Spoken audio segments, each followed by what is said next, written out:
Students ഈ ഒരു സെക്ഷനിൽ ഫസ്റ്റ് സീരീസ് എക്സാമിൻ്റെ ഇമ്പോർട്ടൻറ്റ് ക്വസ്റ്റ്യൻസ് ആണ് ഡിസ്കസ് ചെയ്യുന്നത്. മൊഡ്യൂൾ 1ഉം മൊഡ്യൂൾ 2 ആണ് ഫസ്റ്റ് സീരീസ് എക്സാമിനേഷനിൽ. മൊഡ്യൂൾ 2ൽ എടുത്തത് വരെ ക്ലാസ്സിൽ ഡിസ്കസ് ചെയ്ത് വരെ ക്വസ്റ്റ്യൻസ് ഫസ്റ്റ് സീരീസ് എക്സാമിനേഷന് ഇട്ടിട്ടുണ്ട്. Okay, so first one module 1ലെ 4 മാർക്ക് ക്വസ്റ്റ്യൻ പാർട്ട് എയിലുള്ള. So first question list functions of riser in sand casting mould. 4 മാർക്കാണ്. What are the functions of riser in a sand casting mould? Sand casting മോഡിൽ റൈസറിൻ്റെ functions എന്തൊക്കെയാണ്? So functions of riser നമുക്കറിയാം, നിങ്ങൾ point wise ആയിട്ട് എഴുതിയാൽ മതി. ഈ ഒരു കോഴ്സിന് ഫിഗറിൻ്റെ ആവശ്യമില്ല. Provide extra metal to compensate for volumetric shrinkage. Volumetric shrinkage compensate ചെയ്യാൻ വേണ്ടിയിട്ട് എക്സ്ട്രാ മെറ്റീരിയൽ എന്ത് ചെയ്യും? പ്രൊവൈഡ് ചെയ്യും. That is the first point. Then second one, allow mould gases to escape. അതായത് മോൾട്ടൺ മെറ്റീരിയൽ മോൾഡ് ക്യാവിറ്റിയിൽ വന്ന് ഫില്ല് ചെയ്യുന്ന സമയത്ത് ഓൾറെഡി മോൾഡ് ക്യാവിറ്റിയിലുള്ള ഗ്യാസസിനെ റൈസറിലൂടെ എസ്കേപ്പ് ചെയ്യും. Third one, provide extra pressure on the solidifying mould to produce the mould details more exact. So ഇത്രയാണ് മെയിൻ ആയിട്ടുള്ള ഫങ്ഷൻസ്. ശരിക്കും 4 ഫങ്ഷൻസ് ഉണ്ട്. 4ാമത്തെ ഫങ്ഷൻ ഇവിടെ കാണാൻ പറ്റത്തില്ല. 4ാമത്തെ ഫങ്ഷൻ ഡയറക്ഷണൽ സോളിഡിഫിക്കേഷൻ ആണ്. Riser always provide directional solidification. അതും കൂടി എഴുതണം. അപ്പോൾ ഈ ഒരു ചോദ്യത്തിന് 4 പോയിന്റ്സുകളാണ് ഉണ്ടാകുക. First one, provide extra metal to compensate for volumetric shrinkage. Second one, allow mould gases to escape. Third one, provide an extra pressure on the solidifying mould to produce mould detail more exact. 4ാമത്തെ point ആണ് provide directional solidification. വളരെ important ആയ point ആണ് provide directional solidification. Solidification is always towards the riser. So 4 പോയിന്റ്സുകളാണ് ഈ ഒരു ക്വസ്റ്റിന് answer ആയിട്ട് എഴുതുന്നത്. List the functions of riser in sand casting mould. ഓരോ പോയിന്റ്സിനും 4 മാർക്കായിരിക്കും. 4 മാർക്ക് വെച്ചിട്ട് 4 points. Okay, discuss role of core and chill in casting process. എന്താണ് സാൻകാസ്റ്റിംഗ് പ്രോസസ്സിലെ കോറിൻ്റെയും ചില്ലേഴ്സിൻ്റെയും റോൾ എന്ന് പറഞ്ഞാൽ ഫങ്ഷൻ എന്താണെന്നാണ് ഉദ്ദേശിച്ചത്. സോ എന്തായിരുന്നു കോറിൻ്റെ ഫങ്ഷൻ?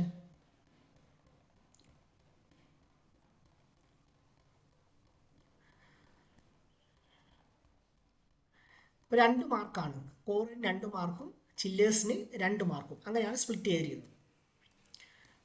സോ കോറിൻ്റെ ഫങ്ഷൻ എന്താണ്?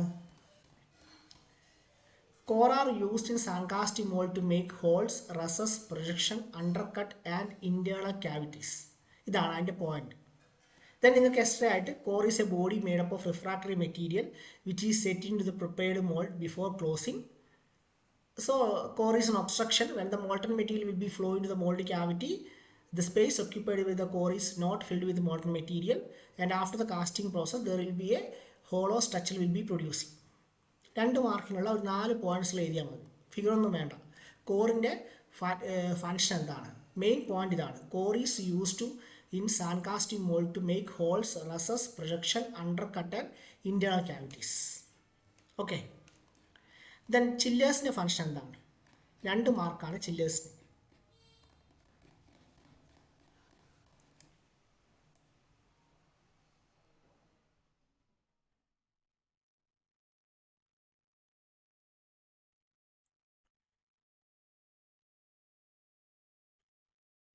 So what is chillers? Chillers are objects used to promote solidification in a specific portion of metal casting mold. Chillers are generally used to increase the cooling rate according to the thickness of casting. There are 2 types of chillers, internal chiller and external chiller. ഇത്രയും എഴുതിയാൽ മതി, വേറൊന്നും എഴുതണ്ട. ഇത്രയും points എഴുതിയാൽ മതി 2 മാർക്കിൽ. Chillers are objects used to promote the solidification in a specific portion of a metal casting mold. Chillers are generally used to increase the cooling rate according to the thickness of casting. There are 2 types of chiller, internal chiller and external chiller. So ഇത്രയാണ് ആ ഒരു ചോദ്യത്തിന് എഴുതേണ്ട answer എന്ന് പറയുന്നത്. അപ്പോൾ discuss role of core and chillers in sand casting process. Okay, next third question, list any 6 type of pattern used for casting process. List എന്നാണ് ചോദിക്കുന്നത്. അപ്പോൾ എക്സ്പ്ലനേഷനോ ഒന്നും ആവശ്യമില്ല. പാറ്റേണിൻ്റെ പേര് മാത്രം എന്ത് ചെയ്താൽ മതി? എഴുതിയാൽ മതി. താഴെ എഴുതിയാൽ മതി 6 എണ്ണത്തിൻ്റെ പേര്. 6 പാറ്റേൺസിൻ്റെ പേരുകൾ താഴെ എഴുതുക. വേറെ എക്സ്പ്ലനേഷനോ ഫിഗറോ ഒന്നും തന്നെ എന്തില്ല, ആവശ്യമില്ല. Okay, next one. Discuss pinhole porosity, hot tear and misrun casting defect. 4 mark.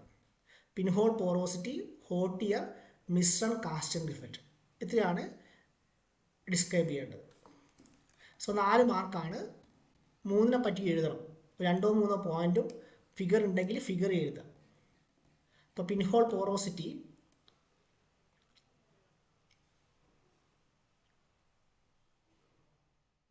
Pinhole porosity or gas porosity. So main reason എന്ന് പറയുന്നത് ഹൈഡ്രജൻ ഗ്യാസ് ആണ്. സോളിഡിഫൈ ചെയ്യുമ്പോൾ ഹൈഡ്രജൻ ഗ്യാസ് സോളിബിൾ ആവില്ല. ഹൈഡ്രജൻ ഗ്യാസ് പുറത്തോട്ടേക്ക് വരാൻ ശ്രമിക്കുന്ന സമയത്ത് large numbers of clustered small holes ഉണ്ടാവും. അതിനെയാണ് pinhole porosity or gas porosity എന്ന് പറയുന്നത്. So this is a porosity caused by gases absorbed by the molten metal. Practically all metals absorb oxygen, hydrogen, nitrogen. Oxygen and nitrogen form oxides and nitrides respectively. Hydrogen is responsible for causing pinhole porosity. Molten metals pick up hydrogen from fuel, moisture in air and mold. As the metal solidifies, solubility of hydrogen decreases considerably. The hydrogen thus comes out forming a number of small holes distributed throughout the metal. So pinhole porosity is quite common in aluminum alloys. അപ്പോൾ ഇത്രയൊന്നും എഴുതേണ്ട ആവശ്യമില്ല. 2 3 4 points എഴുതിയാൽ മതി. Hydrogen pinhole പോറോസിറ്റിൻ്റെ main reason എന്ന് പറയുന്നത് gas absorb ചെയ്യുകയാണ്. ഈ ഒരു point, this is porosity is caused by gases absorbed with molten metal. Then hydrogen is responsible for causing pinhole porosity. രണ്ടാമത്തെ point. So molten metal pick up hydrogen from fuel, moisture in air and mould. മൂന്നാമത്തെ point. നാലാമത്തെ പോയിന്റായിട്ട് as the metal solidifies, solubility of hydrogen decreases considerably. The hydrogen thus comes out of forming a number of small holes distributed throughout the metal. ഇത്ര എഴുതിയാണ് pinhole porosity. അതിന് figure വേണമെന്നില്ല. രണ്ടാമത്തെ പറഞ്ഞ hot year.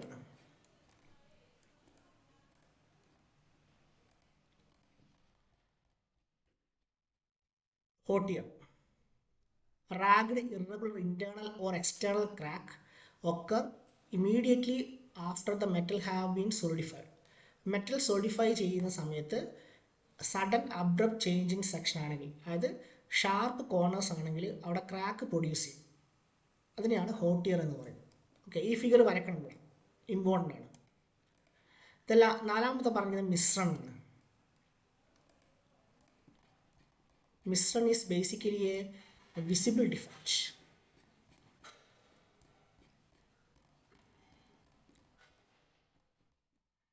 മിശ്രണം. ഇതാണ് മിശ്രണം. A casting that has been solidified before completely filling the mold cavity. അത് mould cavity complete ആയിട്ട് ഫില്ല് ചെയ്യുന്നതിന് മുമ്പിട്ട് കാസ്റ്റിംഗ് എന്ത് ചെയ്യുക, സോളിഡിഫൈ ചെയ്യുക. സോ ആ ഒരു ഡിഫക്റ്റിനെയാണ് മിശ്രണം എന്ന് പറയുന്നത്. അപ്പോൾ ഇത്രയാണ് എന്ത് ചെയ്യേണ്ടത്, എഴുതേണ്ടത്. നാലാമത്തെ question. Discuss pinhole porosity, hot tear and misrunning casting defects. Okay.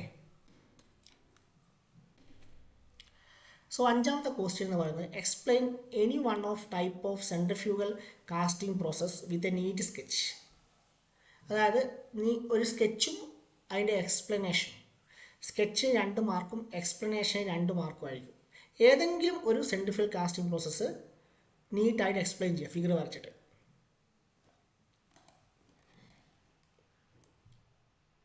So ഇതിൽ നിങ്ങൾ ട്രൂ സെൻട്രിഫ്യൂഗൽ കാസ്റ്റിംഗ് പ്രോസസ്സിനെ കുറിച്ച് തന്നെ എന്ത് ചെയ്യുക, എക്സ്പ്ലെയിൻ ചെയ്യുക.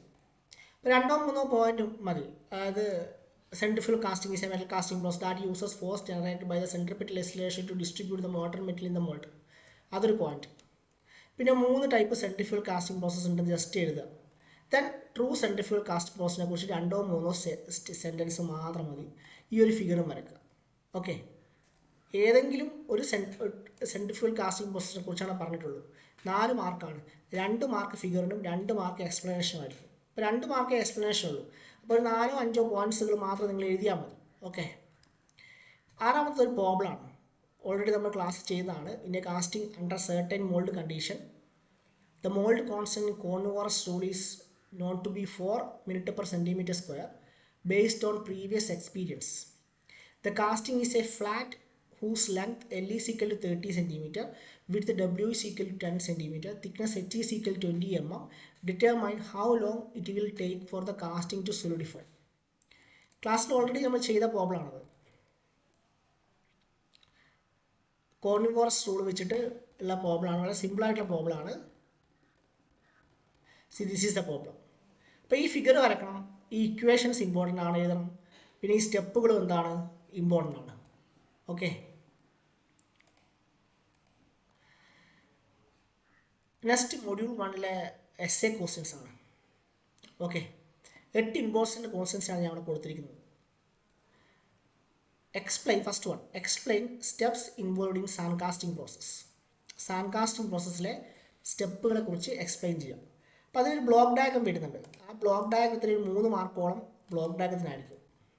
ഈ സബ്ജക്റ്റിൽ ഫിഗേഴ്സിന് വളരെ ഇമ്പോർട്ടൻ്റ് ആണ്. അപ്പോൾ ഫിഗർ വരക്കാതെ നിങ്ങൾ കുറേ എഴുതിയിട്ട് ഒരു കാര്യം ഉണ്ടാകത്തില്ല. അപ്പോൾ ഫിഗർ ഇമ്പോർട്ടൻ്റ് ആയിട്ട് തന്നെ എന്ത് ചെയ്യുക, പഠിക്കാൻ ശ്രമിക്കുക. So steps in sand casting mode ഇതാണ് ആ ബ്ലോക്ക് ഡയഗ്രം. അപ്പോൾ ഈ ബ്ലോക്ക് ഡയഗ്രം വരക്കുക. ഓരോ പോയിൻറ്റ്സ് ആയിട്ട് ഇവിടെ പറഞ്ഞിട്ടുണ്ട്. ഓരോ പോയിൻറ്റ്സ് ആയിട്ട് ഇതുപോലെ തന്നെ എന്ത് ചെയ്യുക, പഠിച്ചിട്ട് എഴുതുക. ഓക്കെ, പോയിൻറ്റ്സ് ആയിട്ട് തന്നെ എഴുതുക. ഈ ബ്ലോക്ക് ഡയഗ്രം നീറ്റായിട്ട് വരക്കുക. അപ്പോൾ ഇതിൽ ഒരു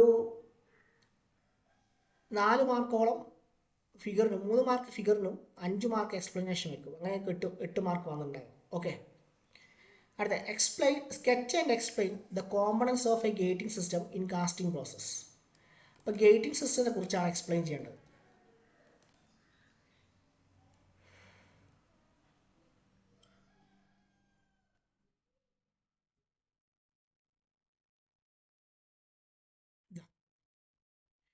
കോമ്പണൻസ് ഓഫ് ഗേറ്റിംഗ് സിസ്റ്റം ഒരു എസ്എ ക്വസ്റ്റ്യൻ ആണ്, 7 മാർക്കിൻ്റെ എസ്എ ക്വസ്റ്റ്യൻ ആണ്. So elements of gating system ആണ്. അപ്പോൾ ആദ്യം ഈ സെൻറ്റൻസ് എഴുതണം. Gating system refers to all passage through which molten metal passes through to enter into mould cavity. എന്താണ് ഗേറ്റിംഗ് സിസ്റ്റം? ദെൻ അതിൻ്റെ ഗേറ്റിംഗ് സിസ്റ്റത്തിൻ്റെ കോമ്പണൻസ് എന്തൊക്കെയാണ്, പിന്നെ ഓരോ കോമ്പണൻസിൻ്റെയും പറ്റി കുറച്ച് ഡിസ്ക്രിപ്ഷൻസ്. എന്താണ് പോറിംഗ് കപ്പ്, എന്താണ് സ്ക്രൂ, എന്താണ് റണ്ണർ, എന്താണ് ഗേറ്റ്, എന്താണ് റൈസർ, എന്താണ് ചില്ലേഴ്സ് ഉണ്ടെങ്കിൽ ചില്ലേഴ്സ് എന്താണ് എന്നൊരു ഡിസ്ക്രിപ്ഷൻസ്. അപ്പോൾ ഇതാണ് ഫിഗർ. ഇതിൽ 7 മാർക്ക് ആയതുകൊണ്ട് തന്നെ ഫിഗറിന് ഒരു 3 മാർക്കും എക്സ്പ്ലനേഷൻ ഒരു 4 മാർക്കും ആയിരിക്കും. അപ്പോൾ ഫിഗറിന് വളരെ ഇമ്പോർട്ടൻ്റ് ആണ്. ഓക്കെ, ദെൻ നെക്സ്റ്റ് വൺ ആണ് explain salient features of investment casting process. Investment casting പ്രോസസ്സിൻ്റെ ഫീച്ചേഴ്സ് എക്സ്പ്ലെയിൻ ചെയ്യാം. 8 മാർക്കാണ്. So that's a very important question. സ്ഥിരം യൂണിവേഴ്സിറ്റിക്ക് റിപ്പീറ്റ് ആയിട്ട് ചോദിക്കുന്ന ഒരു ചോദ്യമാണ് ഇൻവെസ്റ്റ്മെൻറ്റ് കാസ്റ്റിംഗ് പ്രോസസ്സ് എന്ന് പറയുന്നത്.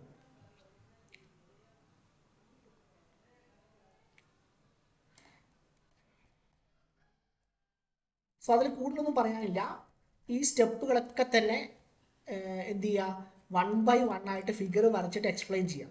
വേറെ 2-3 ഇത്രയും ഡീറ്റെയിൽ ആയിട്ട് ചെയ്തിട്ടുണ്ടെങ്കിൽ കുറച്ച് കുറക്കാം. ഓരോ ഇതിൽ 2-3 പോയിൻറ്റ്സ് മതി. ഓരോ ഹെഡിങ്ങിൻ്റെ അടിയിലും 2-3 പോയിൻറ്റ്സ് മതി. പക്ഷേ ഈ ഫിഗേഴ്സ് വളരെ ഇമ്പോർട്ടൻ്റ് ആണ്. ഫിഗേഴ്സ് അതേപോലെ നീറ്റായിട്ട് എന്ത് ചെയ്യണം, വരക്കണം. 2-3 പ്രാവശ്യം നിങ്ങൾ വീട്ടിൽ നിന്ന് വരച്ച് പഠിച്ചാൽ മാത്രമേ എക്സാമിനത് പെട്ടെന്ന് വരച്ചെടുക്കാൻ പറ്റുള്ളൂ. ഇപ്പോൾ ഒരുപാട് സ്റ്റെപ്സ് ഉണ്ട്, 9 സ്റ്റെപ്പുകളുണ്ട്. ആ 9 സ്റ്റെപ്പുകളും 1 by 1 ആയിട്ട് എന്ത് ചെയ്യണം, എഴുതണം. ഇപ്പോൾ ഒരു എസ്എ ക്വസ്റ്റ്യൻ എന്ന് പറയുമ്പോൾ ഒരു 1.5 പേജെങ്കിലും മിനിമം വേണം. ഒരു പേജ് കംപ്ലീറ്റ്, അടുത്ത സൈഡും കംപ്ലീറ്റ്, പിന്നെ മറ്റൊരു പേജിൻ്റെ പകുതി. ഇപ്പോൾ ഫിഗേഴ്സൊക്കെ വരച്ച് ചെയ്യുമ്പോൾ ഏകദേശം ഒക്കെ തന്നെ വരും. ഓക്കെ, അടുത്തത് 3 metal pieces being cast have the same volume. Problem ആണ്, but different shapes. One is sphere, one is cube, and the other a cylinder with height equal to its diameter. Which piece will solidify the fastest and which one is slowest? ഇത് class ചെയ്തൊരു problem ആണ് നിങ്ങൾ. Okay,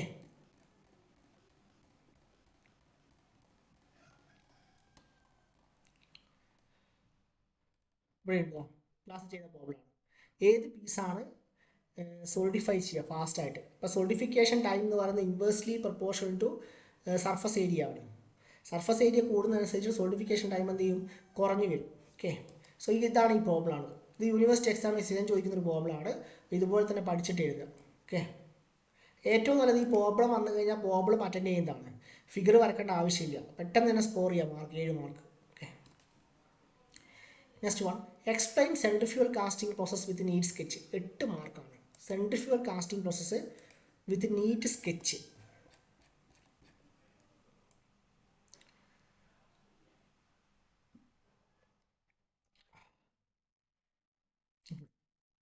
അപ്പോൾ ഇത് attend ചെയ്യുന്ന സമയത്ത് ആദ്യം initially എന്താണ് സെൻട്രിഫ്യൂഗൽ കാസ്റ്റിംഗ് പ്രോസസ്സ്, ഏതൊക്കെയാണ് ടൈപ്പ്, പിന്നെ 3 ടൈപ്പിനെ കുറിച്ചിട്ടും 3 ഫിഗർ വരക്കണം. 8 മാർക്കല്ലേ, അപ്പോൾ 3 ടൈപ്പ് ഫിഗർ വരക്കണം. ഫിഗർ വരച്ചിട്ട് അതിൻ്റെ ഓരോ ടൈപ്പിനെ പറ്റി എക്സ്പ്ലെയിൻ ചെയ്യുക. ഓരോ ടൈപ്പിനെ പറ്റി എക്സ്പ്ലെയിൻ ചെയ്യുന്ന സമയത്ത് 2-3 വേർഡ്സിലെ ഡിസ്ക്രിപ്ഷനും അതിൻ്റെ ഫിഗറും അങ്ങനെ തന്നെ വേണം. അല്ലാണ്ട് ഒരു സെൻട്രിഫ്യൂഗൽ കാസ്റ്റിംഗ് പ്രോസസ്സിനെ പറ്റി എക്സ്പ്ലെയിൻ ചെയ്താൽ പോരാ, 3 ടൈപ്പ് എന്ത് ചെയ്യണം, എക്സ്പ്ലെയിൻ ചെയ്യണം.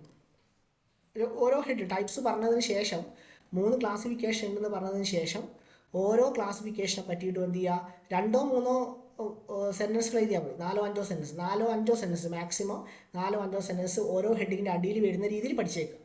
അപ്പോൾ എങ്ങനെ എഴുതണം, എക്സാം എങ്ങനെ എഴുതണം എന്ന രീതിയിൽ നമ്മൾ പഠിച്ചേക്കണം. ഓരോ കോസ്റ്റും എങ്ങനെ ആൻസർ എഴുതണം വന്നു കഴിഞ്ഞാൽ. അപ്പോൾ ഇതിൽ 3 വരക്കണം, എന്നാൽ മാത്രമേ ഫുൾ മാർക്ക് കിട്ടുള്ളൂ. സെൻട്രിഫ്യൂഗൽ കാസ്റ്റിംഗ് പ്രോസസ്സാണ്. അപ്പോൾ 3 ഫിഗർ വരക്കുക, അതിനെപ്പറ്റി എഴുതുക, കുറച്ച് എഴുതിയാൽ മതി. ഓക്കെ, ഒരു മാക്സിമം ഒരു എസ്സേ എന്ന് പറയുമ്പോൾ ഒരു പേജും മറ്റൊരു പേജിൻ്റെ പകുതിയോ ഫുള്ളോ അത്രയോ വരേണ്ട ആവശ്യം. അടുത്ത compare hot chamber and called chamber process.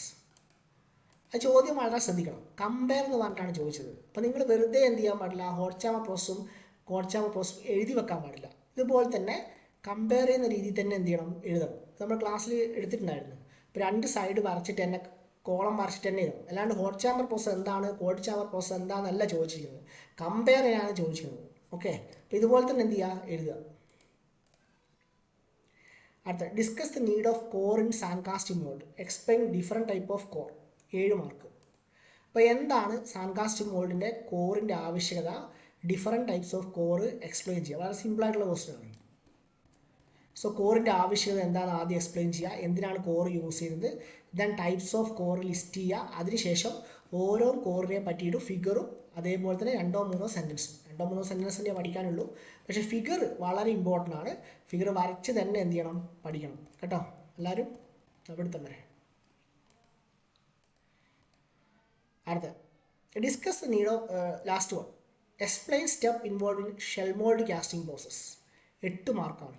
Shell mould casting process.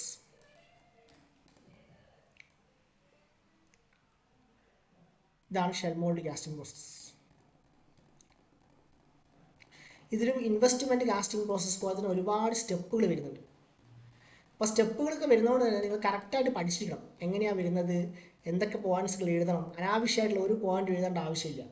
കാരണം ഇതിൽ ഒരുപാട് ഫിഗറുകളുണ്ട്, ഫിഗറിനൊക്കെ മാർക്ക് ഉണ്ടാവും. അപ്പോൾ കുറച്ച് പോയിൻറ്റ്സിൽ എഴുതി ഫിഗർ വരച്ച് എക്സ്പ്ലെയിൻ ചെയ്യാൻ ശ്രമിക്കുക. ഓക്കെ, സ്റ്റെപ്പ് ബൈ സ്റ്റെപ്പായിട്ട് തന്നെ എഴുതുക. ഫിഗർ വരക്കുക. ഓക്കെ, അപ്പോൾ ഇത്രയാണ് ഫസ്റ്റ് മോഡ്യൂൾ എന്നുള്ളത് കാര്യങ്ങൾ. ഓക്കെ, അപ്പോൾ ഫസ്റ്റ് മോഡ്യൂളിൽ നിന്ന് പ്രീവിയസ് ക്വസ്റ്റ്യൻ പേപ്പറിൽ ചോദിച്ച ചോദ്യങ്ങൾ തന്നെയാണ് സീരീസിൽ ഇട്ടിരിക്കുന്നത് ഓൾമോസ്റ്റ്. ഫിഗറിന് വളരെ ഇമ്പോർട്ടൻ്റ് ആണ്, വളരെ ശ്രദ്ധിക്കുക. ഫിഗർ ഫ്രീ ഹാൻഡ് സ്കെച്ചിൽ വരയ്ക്കാൻ പഠിക്കണം. അതായത് സ്കെയിലും പെൻസിലും വെച്ച് വരച്ച് കഴിഞ്ഞാൽ, സ്കെയിലൊക്കെ വെച്ച് വരച്ച് കഴിയുമ്പോൾ ഒരുപാട് ടൈം എടുക്കും. അപ്പോൾ ഫ്രീ ഹാൻഡ് സ്കെച്ചാൽ 2-3 പ്രാവശ്യം എന്ത് ചെയ്യുക, വരച്ചതിന് ശേഷമാണ് എക്സാമിന് വരക്കേണ്ടത്. ഓക്കെ, പിന്നെ ഓരോ ക്വസ്റ്റ്യൻ വരുമ്പോഴും അതിന് താഴെ ഏതൊക്കെ പോയിൻറ്റ്സുകളാണ് വേണ്ടത്, ആ ക്വസ്റ്റ്യൻസിന് ഒരു ഐഡിയ മനസ്സിലുണ്ടായിരുന്നു. വെറുതെ ഒരു ഇമ്പോർട്ടൻ്റ് ഇല്ലാത്ത ഓരോ പോയിൻറ്റ്സിൽ എഴുതാതെ റെഡിക്കുള്ള ഇമ്പോർട്ടൻ്റ് ആയിട്ടുള്ള പോയിൻറ്റ്സിൽ പഠിച്ചു വെക്കുക. ഓക്കെ, ഇനി മൊഡ്യൂൾ 2 വെൽഡിംഗ് ആണ്. മൊഡ്യൂൾ 2 നമ്മൾ കംപ്ലീറ്റ് ചെയ്തിട്ടില്ല. ലാസ്റ്റ് ക്ലാസ്സിൽ ഇലക്ട്രോൺ ബീം വെൽഡിംഗ് പ്രോസസ്സ് വരെയാണ് നമ്മൾ ഡിസ്കസ് ചെയ്തത് ലാസ്റ്റ് ക്ലാസ്സിൽ. അപ്പോൾ അതുവരെയുള്ള ക്വസ്റ്റ്യൻസ് മാത്രമേ ഞാൻ ഇട്ടിട്ടുള്ളൂ. Okay, so what is shielded metal arc welding? 4 മാർക്കുള്ള ക്വസ്റ്റ്യൻ ആണ്. First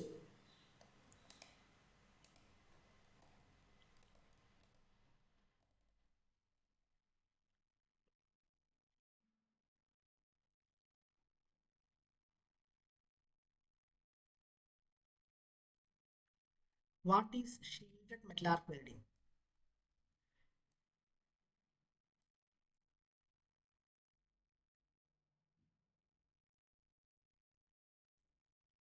Shielded metal arc welding. എന്താ ചോദിച്ചിരിക്കുന്നത് question? What is shielded metal arc welding? ഫിഗറിൻ്റെ ആവശ്യമില്ല ഈ ക്വസ്റ്റ്യനിൽ. Okay, so you have to just give the explanation. Sheeted metal arc welding process is arc welding process in which heat required for welding process is obtained from electric arc created between consumable coated electrodes and metals to be jointed. A shielding gas is provided in order to protect the molten welding arc from surrounding atmosphere. During the welding process, the flux coated electrode get melted.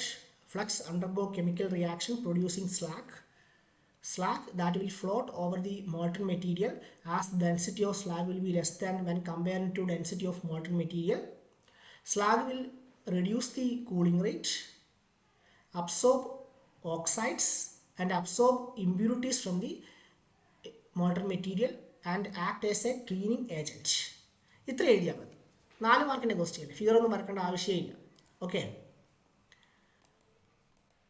Next one.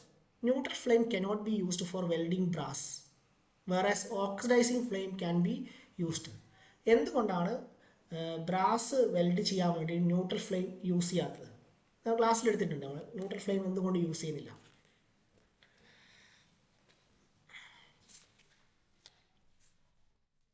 Types of ഫ്ലെയിംസിൽ നമ്മൾ പറഞ്ഞിട്ടുണ്ട്, neutral ഫ്ലെയിംസിൻ്റെ കാര്യങ്ങളും എല്ലാം പറഞ്ഞിട്ടുണ്ടായിരുന്നു.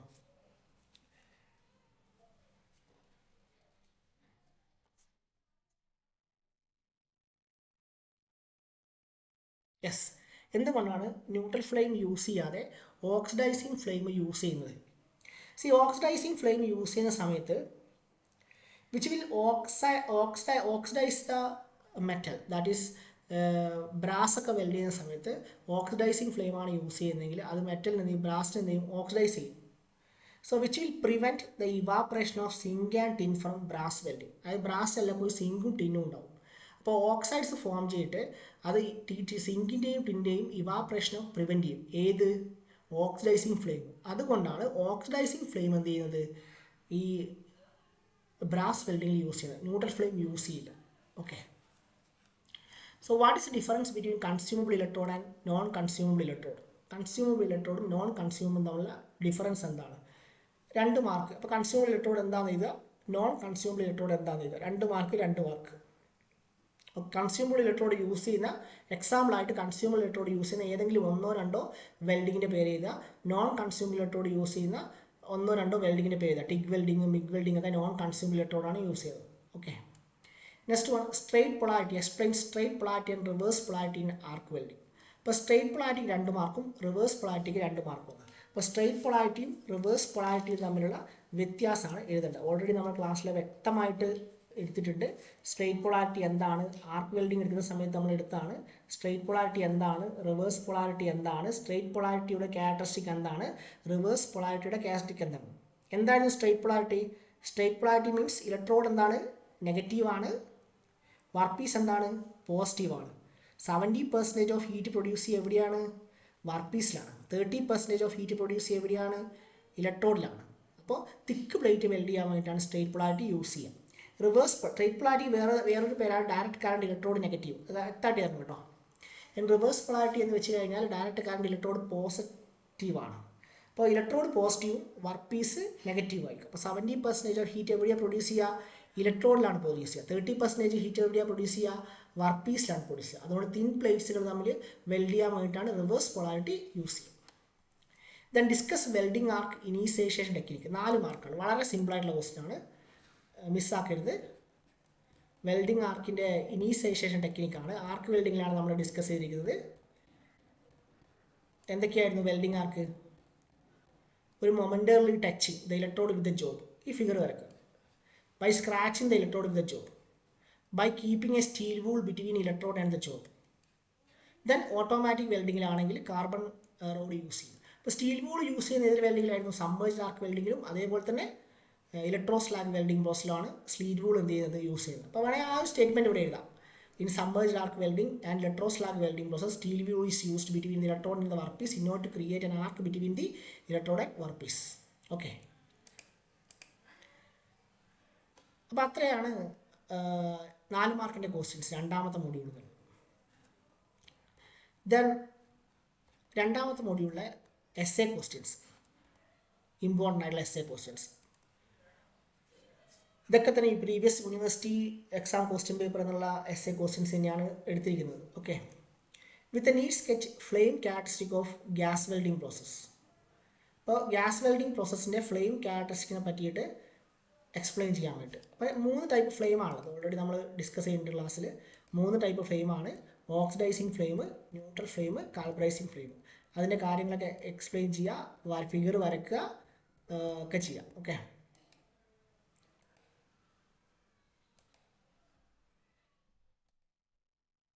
Next ആണ് compare leftward and rightward welding technique in gas welding. അപ്പോൾ ഇത് compare ചെയ്യാനാണ് പറഞ്ഞത്. കമ്പയർ ചെയ്യാൻ പറഞ്ഞാലും നിങ്ങൾക്ക് ഒന്നിക്കിൽ കമ്പയർ ചെയ്താൽ അല്ലെങ്കിൽ പ്രശ്നമില്ല. സാധാരണ രീതിയിൽ എന്ത് ചെയ്യാം, ലെഫ്റ്റ് വേർഡ് വെൽഡിംഗ് ടെക്നിക്ക് എന്താണ്, ഫോർവേഡ് വെൽഡിംഗ് ടെക്നിക്ക് എന്താണ്, റൈറ്റ് വേർഡ് ടെക്നിക്ക് അല്ലെങ്കിൽ ബാക്ക്വേർഡ് വെൽഡിംഗ് ടെക്നിക്ക് എന്താണ് ചെയ്താൽ. പക്ഷേ ഈ ഫിഗർ 2 ഇമ്പോർട്ടൻ്റ് ആണ്. ഫിഗർ വളരെ ഇമ്പോർട്ടൻ്റ് ആണ്.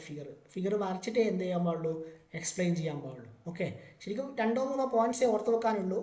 ലെഫ്റ്റ് നിന്ന് റൈറ്റിലേക്കാണ് ഫില്ലർ മെറ്റീരിയലിൻ്റെ ആംഗിൾ, ബ്ലോ പൈപ്പിൻ്റെ ആംഗിൾ, അതേപോലെ തന്നെ filler material following blow pipe, അല്ലെങ്കിൽ blow pipe following filler material, flame ഏത് ഡയറക്ഷനിലേക്കാണ്. അത്രയും പോയിന്റ്സ് മാത്രമേ ഇതിൽ എഴുതാനുള്ളൂ. അതായത് ഏത് ഡയറക്ഷനിലേക്കാണ് വെൽഡിങ് നടക്കുന്നത്, എവിടുന്ന് സ്റ്റാർട്ട് ചെയ്യുന്നു, എവിടത്തേക്ക് പോകുന്നു, ഫില്ലർ മെറ്റീരിയലിൻ്റെ ആംഗിൾ, ബ്ലോ പൈപ്പിൻ്റെ ആംഗിൾ, ഫില്ലർ മെറ്റീരിയൽ ബ്ലോ പൈപ്പിനെ ഫോളോ ചെയ്യുകയാണോ, ബ്ലോ പൈപ്പ് ഫില്ലർ മെറ്റീരിയലിനെ ഫോളോ ചെയ്യുകയാണോ, ഫ്ലെയിം എവിടേക്കാണ് പോകുന്നത്, പിന്നെ എന്ത് വെൽഡ് ചെയ്യാനാണ് യൂസ് ചെയ്യുന്നത്.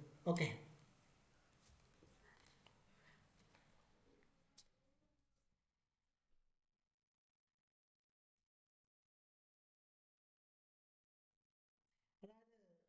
ലെഫ്റ്റ് വേർഡ് വെൽഡിംഗ് ടെക്നിക്ക് എന്ന് പറയുന്നത് up to 5 mm thick plate weld ചെയ്യാനാണ് യൂസ് ചെയ്യുക. റൈറ്റ് വേർഡ് വെൽഡിംഗ് ടെക്നിക്ക് എന്ന് പറയുന്നത് എബോവ് 5 mm തിക്നെസ്സുള്ള പ്ലേറ്റ് വെൽഡ് ചെയ്യാനാണ് കോമൺലി യൂസ് ചെയ്യുന്നത്. Okay, next one, explain working principle of submerged arc welding with neat sketch. So ഇതിന് ഒരു 4 മാർക്കോളം ഫിഗറിനും 4 മാർക്ക് എക്സ്പ്ലനേഷൻ വരും. സബ്മേർജ്ഡ് ആർക്ക് വെൽഡിംഗ് പ്രോസസ്സിൻ്റെ വർക്കിംഗ് പ്രിൻസിപ്പിളാണ് എന്ത് ചെയ്യേണ്ടത്, എക്സ്പ്ലെയിൻ ചെയ്യേണ്ടത്. ഫിഗർ വരക്കുക, എക്സ്പ്ലെയിൻ ചെയ്യാം. ഓക്കെ, അടുത്ത explain working principle of oxy acetylene welding process with neat sketch. Oxy acetylene welding process നമ്മൾ ഫസ്റ്റ് എടുത്താണ് ഓക്സി അസറ്റ്ലീൻ വെൽഡിംഗ് പ്രോസസ്സ്. അപ്പോൾ അതിൻ്റെ സ്കെച്ച് എന്ന് പറയുന്നത് ഈ സ്കെച്ച് നമുക്ക് വരക്കാം. ഓക്സി അസറ്റ്ലീൻ വെൽഡിംഗ് പ്രോസസ്സിൽ ഒരു റഫ് ഫിഗറായിട്ട് ഈ സ്കെച്ച് വരച്ച് വെക്കാം. അതിൻ്റെ സെറ്റപ്പ് ആണല്ലോ.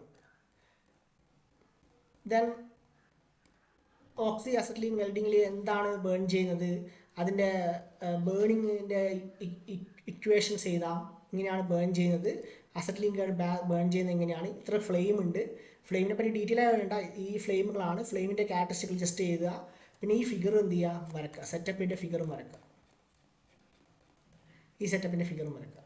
ഓക്കെ, അങ്ങനെ എല്ലാം ഒന്ന് ടച്ച് ചെയ്ത് എഴുതുക. 8 മാർക്കല്ലേ, 8 mark, 7 mark. Next one, with neat sketch explain electron beam welding process. അപ്പോൾ ഇലക്ട്രോൺ ബീം വെൽഡിംഗ് പ്രോസസ്സിനെ പറ്റി എഴുതുന്ന സമയത്ത് ആദ്യം സ്റ്റേറ്റ്മെന്റ് എന്ന് പറഞ്ഞാൽ it is a radiant energy welding process. Kinetic energy of electrons are converted in heat energy when the fast moving electrons hit the work piece. അതിനുശേഷം അതിൻ്റെ ഫിഗർ വരക്കുക, എക്സ്പ്ലെയിൻ ചെയ്യാം. ഫിഗറിന് 4 മാർക്കോളം ഫിഗർ ഉണ്ടാവും. Next one, with neat sketch explain electroslag welding process. So അടുത്ത കഴിഞ്ഞ 2-3 ക്ലാസ് കൊണ്ട് എടുത്താണ് ഇലക്ട്രോസ്ലാഗ് വെൽഡിംഗ് പ്രോസസ്സ്. അതും ഇതേപോലെ തന്നെ ഫിഗർ വരക്കുക, എഴുതുക. ഫിഗർ ഒരു 3 മാർക്കും എക്സ്പ്ലനേഷൻ 4 മാർക്കും ആയിരിക്കും. Then how is welding performed in thermite welding process, 8 മാർക്കാണ്. സോ 8 മാർക്കാകുമ്പോൾ ഫിഗറിനും അതേപോലെ തന്നെ 4 മാർക്ക് ഇട്ടുണ്ടാവും, എക്സ്പ്ലനേഷന് 4 മാർക്ക് ഉണ്ടാവും. തെർമിറ്റ് വെൽഡിംഗ് പ്രോസസ്സിൻ്റെ കാര്യങ്ങൾ എക്സ്പ്ലെയിൻ ചെയ്യാം. The last one, draw a neat sketch of friction welding and explain mechanism of welding. Friction വെൽഡിങ്ങിനെ കുറിച്ച് എക്സ്പ്ലെയിൻ ചെയ്യുക, മെക്കാനിസം ഓഫ് വെൽഡിങ്ങും ആ ഫിഗറും കാര്യങ്ങളൊക്കെ ഒരു 4 ഫിഗറുകളുണ്ട്, അത് വരക്കുക, അതിൻ്റെ കാര്യങ്ങളൊക്കെ എഴുതുക. ഫിഗറിന് 3 മാർക്കും എക്സ്പ്ലനേഷന് 4 മാർക്കും ഉണ്ടാകും. ഓക്കെ, അപ്പോൾ ഇത്രയാണ് ഫസ്റ്റ് സീരീസ് എക്സാമിൻ്റെ ഇമ്പോർട്ടൻറ്റ് ക്വസ്റ്റ്യൻസ് പറയുന്നത്. അപ്പോൾ ക്വസ്റ്റ്യൻസ് വളരെ ശ്രദ്ധിച്ചിട്ട് ഏതൊക്കെ പോയിന്റ്സ് ആണോ എഴുതേണ്ടത് അത് മാത്രം എഴുതുക. അപ്പോൾ റെഡിക്ക് ഓർമ്മിച്ച് വെക്കുക, ഈ ക്വസ്റ്റ്യൻ വന്നാൽ ഈ പോയിന്റ്സ് ആയിരിക്കും എഴുതേണ്ടി വരിക എന്ന് ഓർത്ത് വെക്കുക. ഈ ക്വസ്റ്റ്യൻസിലൊക്കെ തന്നെ യൂണിവേഴ്സിറ്റി എക്സാമിന് പ്രീവിയസ് ക്വസ്റ്റ്യനിൽ ചോദിച്ച ക്വസ്റ്റ്യൻ പേപ്പർ മാത്രമേ ഞാൻ ഇട്ടിട്ടുള്ളൂ. അപ്പോൾ ഇത് പഠിച്ചു കഴിഞ്ഞാൽ നിങ്ങൾക്ക് യൂണിവേഴ്സിറ്റി എക്സാമിന് പ്രിപ്പറേഷൻ കൂടി ആയിരിക്കും. ഓക്കെ.